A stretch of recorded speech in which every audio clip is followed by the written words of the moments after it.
اوف هاي والله حيرة. وين هو في الوادي وانا مطلوب؟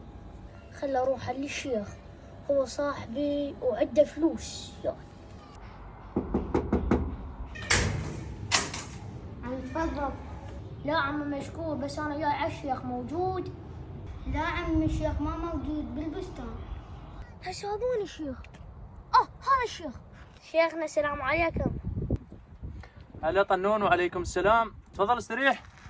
لا شيخنا مشكور، بس انا مطلوب وجاي اتدين منك فلوس. والله طنون انت تستاهل، وانا بخدمتك، هاي رقبتك قدامك. الله كريم الله كريم. يا الله وين راح باكيت هسه؟ حتى ما بيجي جاير. اقول لك طنون ما عندك الف الدين اشتري لي باكيت جاير. هو انا صوصيتك، هو انت فقر؟